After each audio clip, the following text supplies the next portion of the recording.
Welcome to this video. Thank you so much for tuning in, sharing this now moment with myself and with one another. If you haven't seen these videos before, welcome and welcome back if you have. I am just going to share from a space of unity and oneness, as I always do. We'll talk a little bit about what we might be feeling and experiencing right now. I'm hesitant to call it an energy update because energy is energy and it's always updating. Right, Jim? um, so we have a tendency to look for what's going on today. What should we be feeling? Why am I feeling this way? And it's really helpful. I do the same thing, you guys. I love hearing other people's perspectives or interpretation of what the energies feel like, what they look like, what we can expect. So to take a step back though, the simplest for me to just keep it simple, which can be challenging sometimes. We're always going to be experiencing something. How we interpret or perceive that experience is really up to us.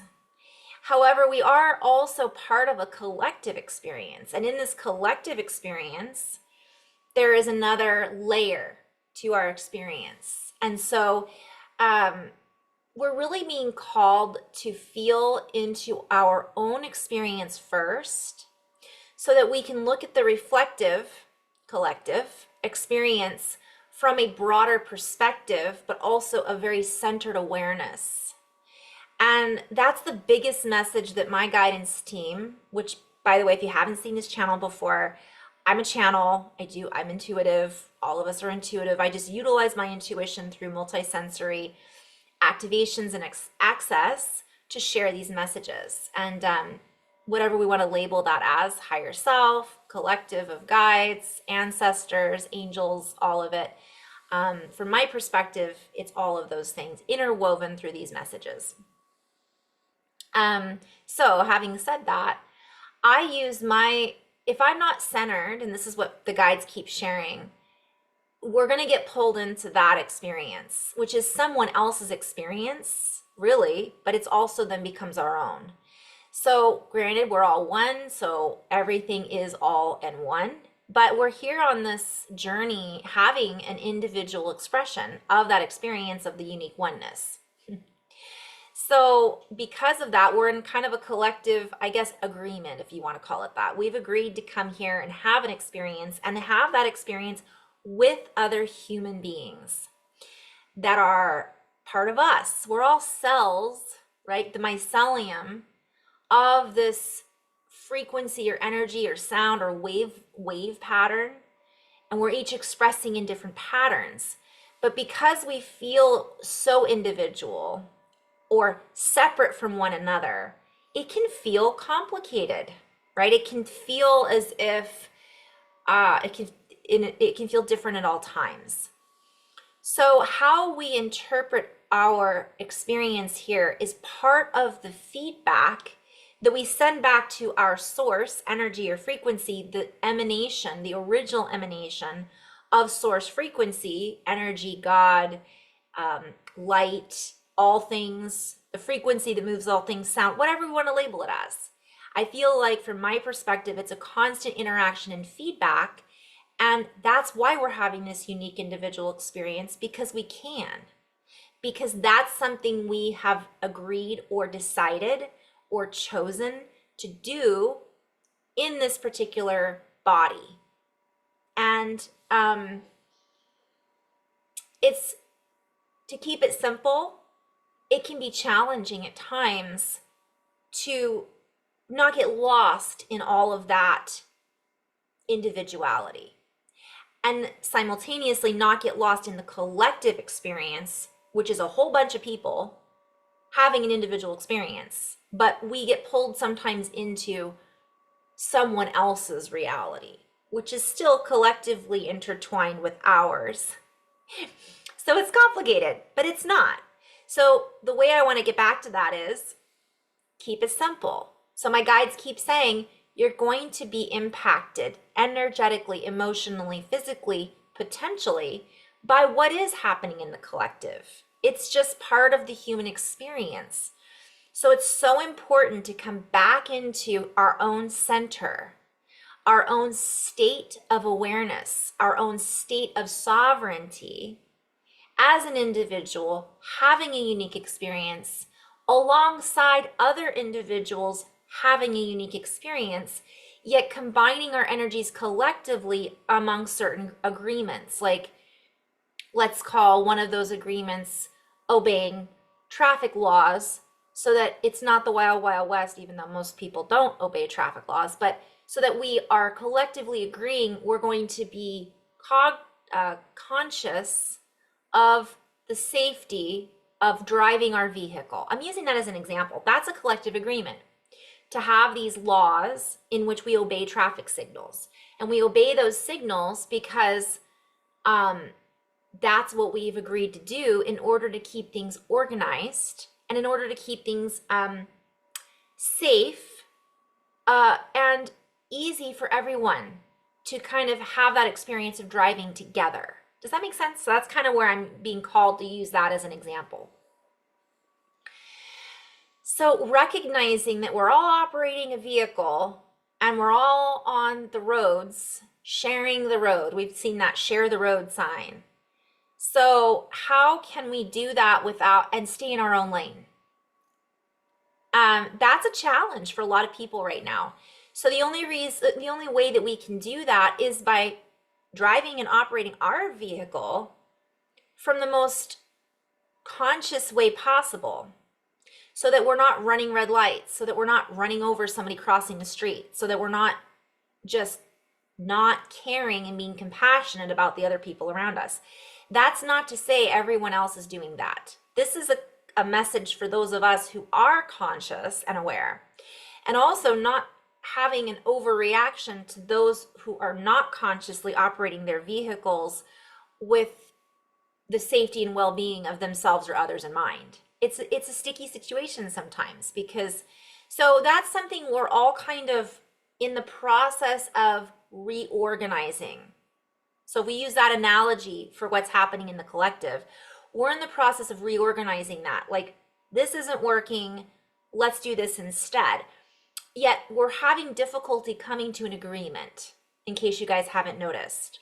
So before we can come to this collective agreement on how we're going to live our lives as a collective that's beneficial for everyone, we have to do that individually.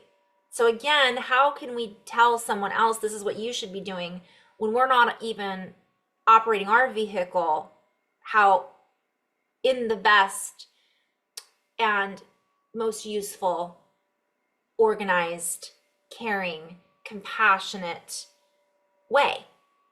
So that's the message. And we could go into dimensions and time streams and this bubble of reality and this subset of reality, but we'll just keep it simple for this particular message. So back to simplicity, back to finding our center, back to staying in our lane, and then using our signals before we change lanes, so that we're not cutting another person off unconsciously. And that's an example. That's an analogy. Use this as an analogy. So that's challenging sometimes, because a lot of people aren't doing this. So, but we can find our center. And if we can find our center, we're less reactionary to those who are completely caught up in that collective experience, in that idea that they are not in control of their vehicle, that they are not in control of their emotions, that they are completely wrapped up in self-identification. And I don't mean with the higher self or the broader sense of self, with I am a, this is my political view.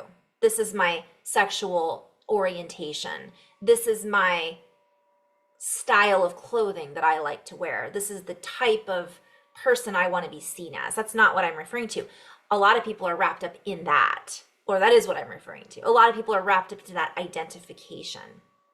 I won't even call it ego, because ego is something the human has as part of our experience, I feel. to help us have this experience. So it's not something we necessarily have to squash. It's something that we can recognize has been useful for us at times, especially in the past. Okay. Over identification with those aspects is part of what we're witnessing starting to be very obvious and apparent, not only in us, but also in what we're witnessing around us in the collective, if that makes sense. So when we get into our center and we find our ability to communicate, to express, to signal, that allows us to operate at a broader bandwidth, at a higher potential, at a higher self, at a higher sense of understanding what needs to be said, what needs to be done, or what we need to take action in, how that needs to unfold. And it happens in a much more simultaneous, right now moment, and takes us out of overthinking, overcomplication, and keeps us driving forward now. And we then begin to move into a higher, all of that, a higher sense of accomplishment. When I say accomplishment, that's a play on words. I'm being guided to play with this, so I will. I play with words a lot, you guys, if you haven't watched these videos before. Okay, so I was being called to play with that because oftentimes we think of accomplishment like, oh, I did something and I feel accomplished. Well, really, it's just a sense of completing something, right? So we feel more complete. We feel more complete in our actions, and this allows us to feel more fulfilled because we're more present with operating our vehicle. We're more fulfilled with what we are accomplishing moment to moment in our interactions at the grocery store, in our interactions with our family and friends or clients, right?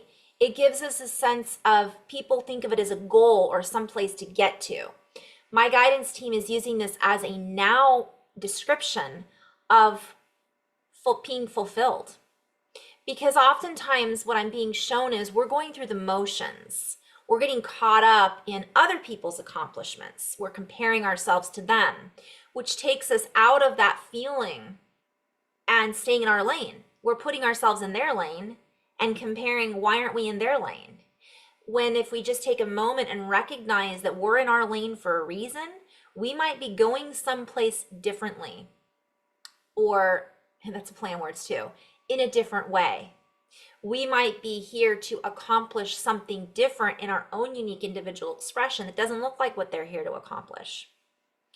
Yet, if we can all do this from a place of feeling fulfilled, this helps us take action in a much fuller, broader way. And this has a bigger, longer, larger, longer lasting wave, the long wave spectrum, an impact on the collective experience.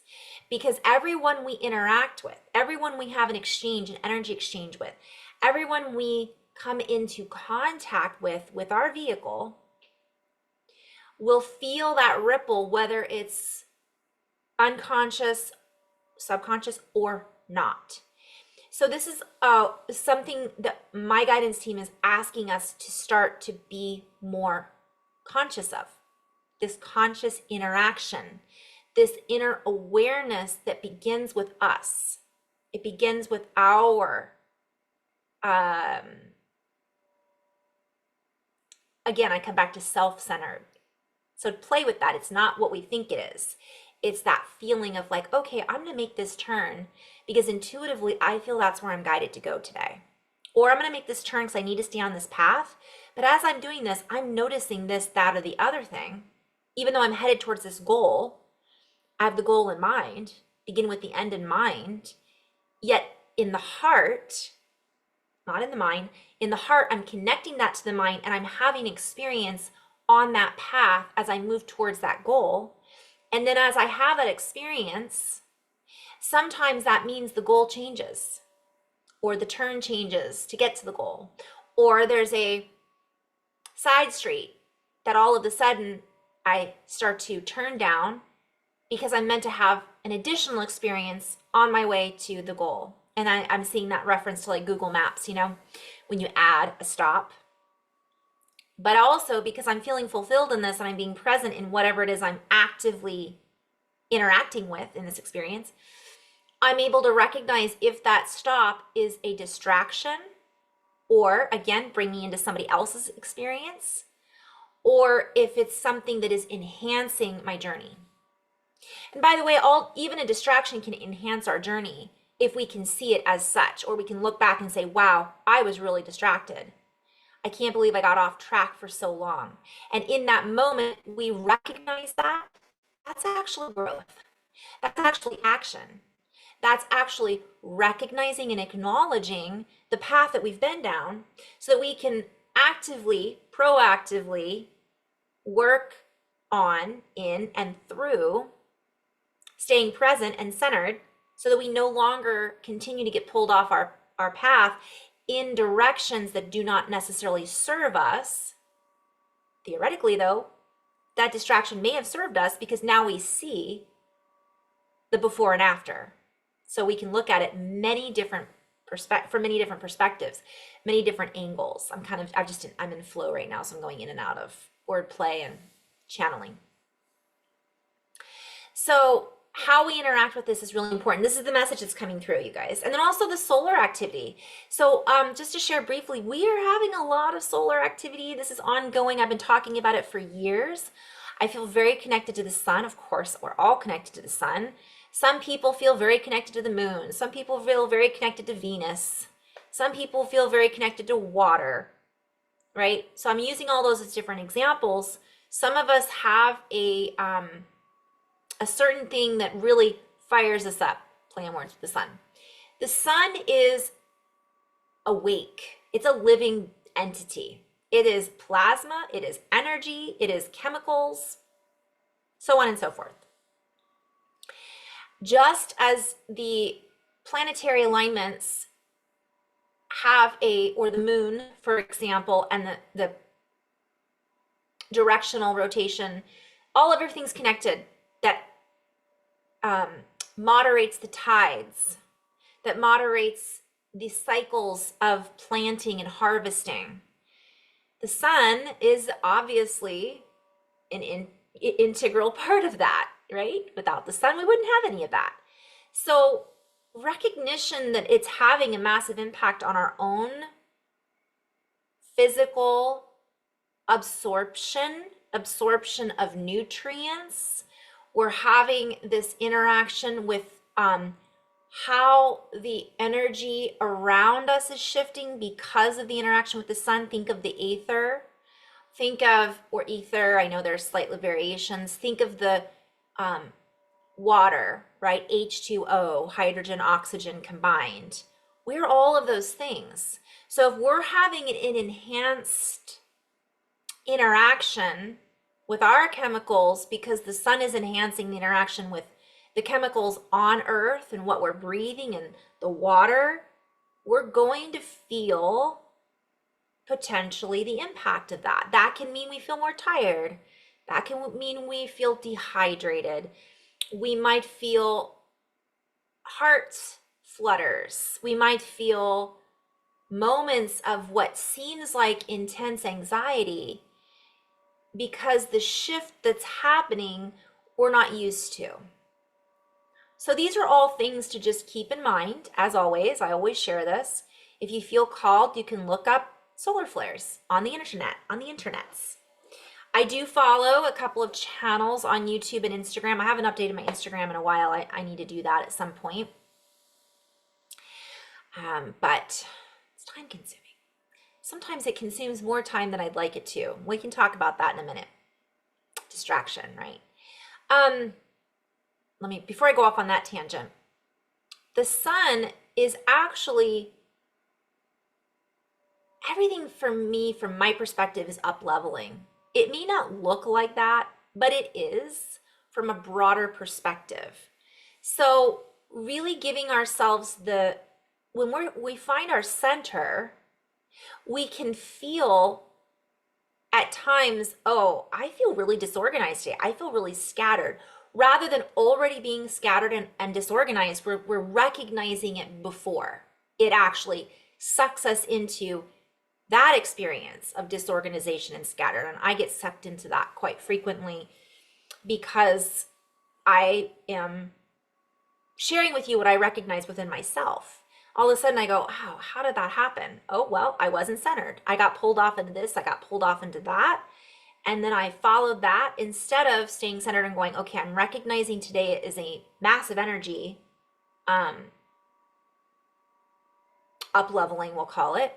We're having major solar flare activations. That might mean I'm not going to sleep very well tonight. So I better do more exercise, stretch more, I better journal. So I find my center. Once I do that, I go, oh, there's a solar flare. Okay, having heart palpitations, I think it's connected to that. I don't have to run out and run to the doctor every single time I have these things now. I did 6 years ago, 7 years ago. I was like, what is happening? And the doctor's like, you're fine. Maybe you should get some help mentally. And then all of a sudden I was like, wait a minute. I feel what this doctor is saying. I sense this doctor may actually need some therapy themselves. Why am I sensing this? And I can go on, starting to pick up on other people's feelings and emotions. And maybe some of you guys are experiencing that. So over the years, I've learned, pay attention to what's happening in the earth. When we have a lot of solar flare activity, we have a lot more earthquakes. When we have a lot more earthquakes, certain elements are brought up from the earth. Certain feelings that are associated with that movement are felt in our bodies. Animals can sense when there's earthquakes or there's something going on. We aren't necessarily aware that we too can sense those things. We've just been very tunnel vision for a long time. We've been, especially in the Western world, we've been raised in a logical, analytical environment where that doesn't make sense. Well, that may not make sense according to one sense, but according to all of the senses, right? That idea that we don't feel those things or shouldn't feel those things doesn't make any sense. So we're at this stage of development where I call it multi-sensory activation, right? We're having this movement in our own being, and it's directly being reflected back to us by the movement happening in the sun and the movement happening with earth, inner to outer. So as this quaking happens, we can feel off center. Coming back to this is again one centering, but so giving ourselves the tools that we need in order to feel into what we need is the message that keeps coming up over and over again. So when these earthquakes happen, from what I've been shown, and I would venture to say this is science as well, not just woo-woo, the nutrients that have been encapsulated in the earth, like when a volcano erupts, sulfuric acid comes out, electricity is magnified, heat comes out. That's all a chemical reaction. When the earth is shaking, crystals in the earth are moving and vibrating. So some things are released and they go into the water. So if you want to pretend that the body is like the earth, because it is, same thing's going on inside of us. We have these ahas, we have these activations, and the glandular network, the glands open, and Kundalini is activated. The cerebral spinal fluid sends out more signals. The wave moves through the body and a ripple effect happens, and we have a body quake. And Our bones are crystals, they vibrate, they send a signal into the blood, into the cells. We are in a walking alchemization. And so the earth is going through this alchemy. It's only natural that we would be feeling that as well in our own way. And I'm never going to stop talking about this, I don't think. So, this is something to recognize and to realize and acknowledge, because the more we ignore these things, the harder it becomes for us to be fluid. And the other message that came through this week was fluidity. That comes up a lot, actually. I know there's those of you out there that would love for me to talk about what's going to happen about whatever political, social, economic. That's not really let me just rephrase that. I don't like going into those fields anymore. I feel like other people are better at it than I am, and that isn't necessarily my lane. So that's another message that's been coming through, is staying in your lane. I have this feeling of wanting to, I have my hands in many cookie jars, and it's really fun for me to do that. But there's certain cookie jars that I feel I'm no longer interested in playing with or connecting to. And I will dip into those and utilize what does feel valuable and what feels good. And the others, I choose not to focus my attention or time on as much. I do go through cycles. So this is important, because some of you out there maybe do the same thing, where you're really interested in going down this rabbit hole, or you're really interested in going down that rabbit hole. So sometimes these energies that come in will activate something inside of us that makes us hungry for more information. We feel like we want to learn more at this time. Other times, we feel as if we want to be more social, share information. We feel as if we want to express ourselves more. And then other times we feel as if we want to kind of hermit and pull that energy in. So it's this ebb and flow. So we cannot find our rhythm if we're not aware of where or what cycle we might be in. So that's something else to really recognize, and that's why it's important to come back in and ask ourselves, what would feel good right now? Where would it feel good to, if you're looking down a cookie jar or a rabbit hole, does this feel like this is helping my sense of self-worth? Is that coming from ego, or is that really valuable for my own expansion into the heart, into compassion, into abundance? Does this make me feel abundant and fulfilled? So it comes back to accomplishment. Or is this more of a sub level, a top layer, skin deep kind of thing, right? How deep is this? So we can go down these rabbit holes of conspiracy, which can be really fulfilling, almost like eating that whole, pint of Ben and Jerry's. But then when we're done, did it really help us feel fulfilled, or do we feel worse because of it? How does our body feel? How does our mind feel? So these are all really important things, because that's an example of us not staying in our own lane. Now, maybe your lane is to share those with others, and that really does feel good. And it inspires you, and but again, is it inspiring mentally, logically, analytically? But can we bring that through the heart, and does it feel like that's where we feel most fulfilled? Oftentimes, it's not the case. It's a temporary distraction. It's temporary satisfaction. It's a temporary fix.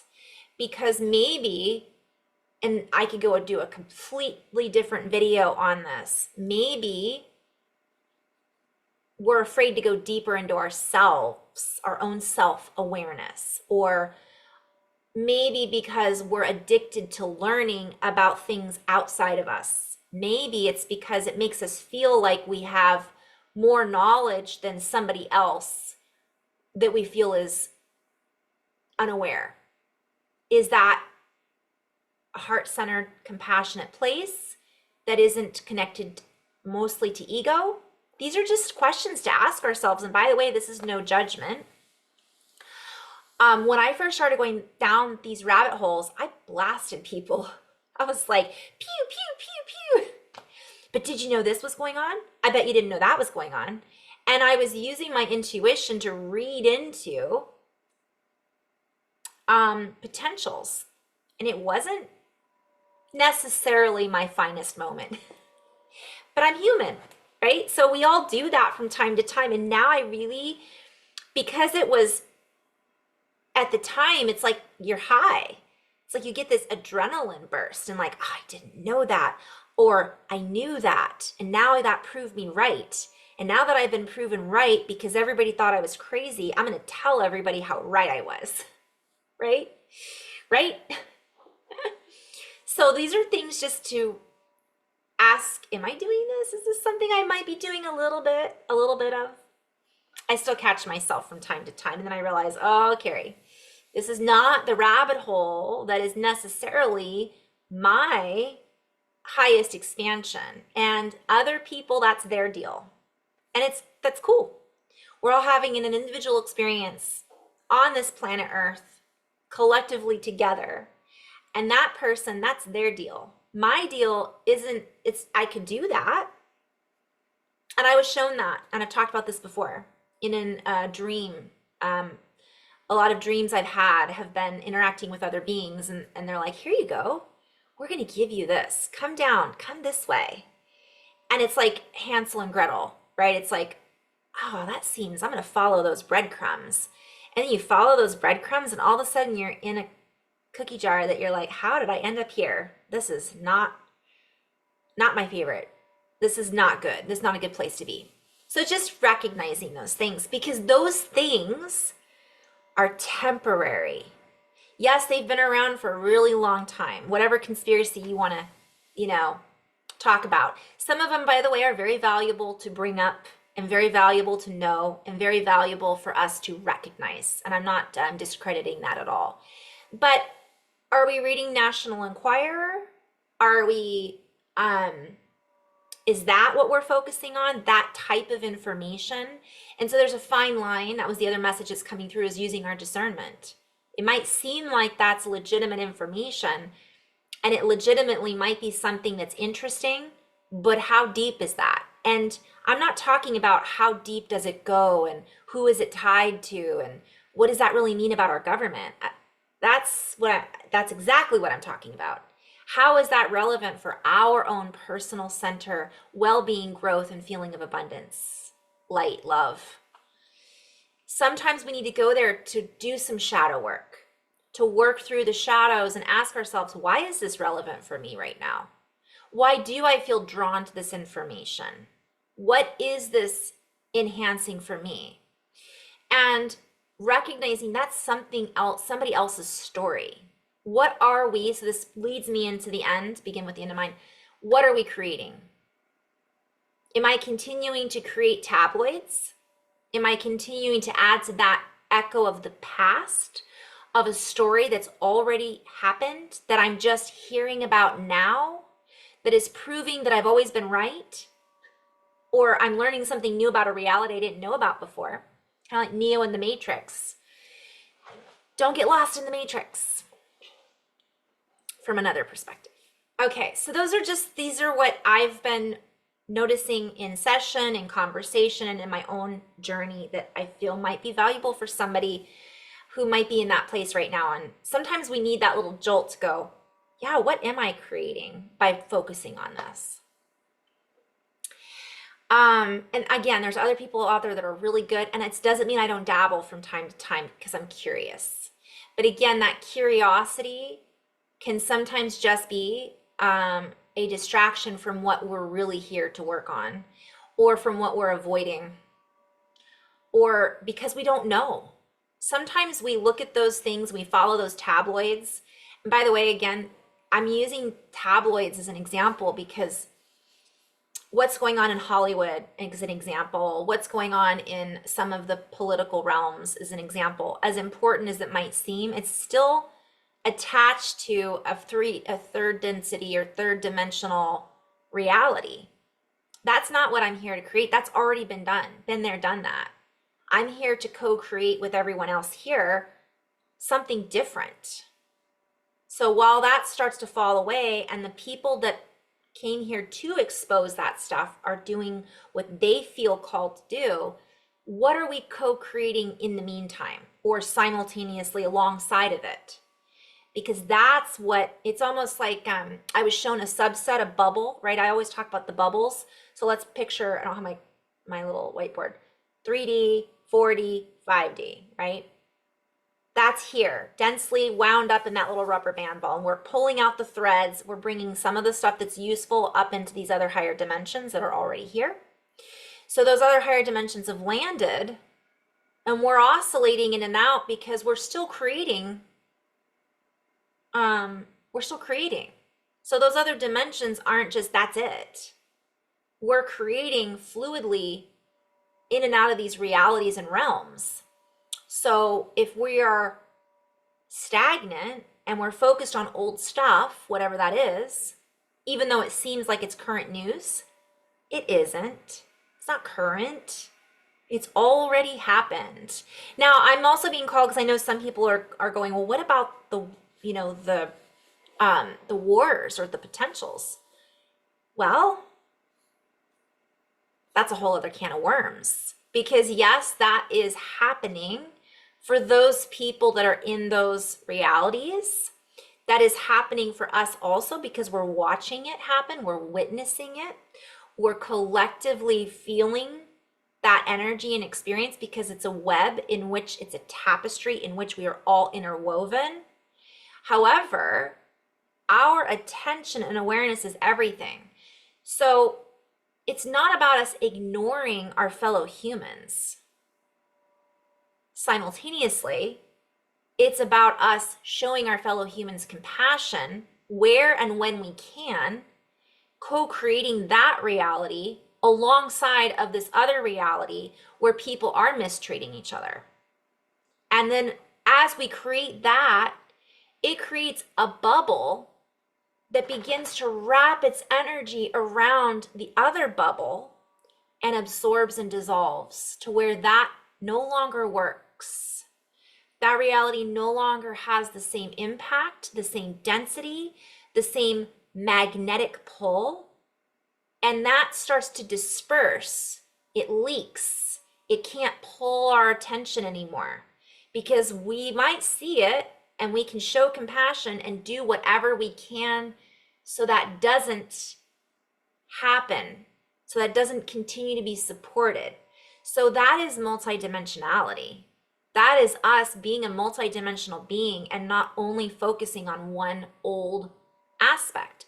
We can see what's going on and we can still support one another any way we're able to. But if we're supporting things by being angry and hostile and judgmental, right? Those are shadow, which are part of the human experience. We all have those from time to time.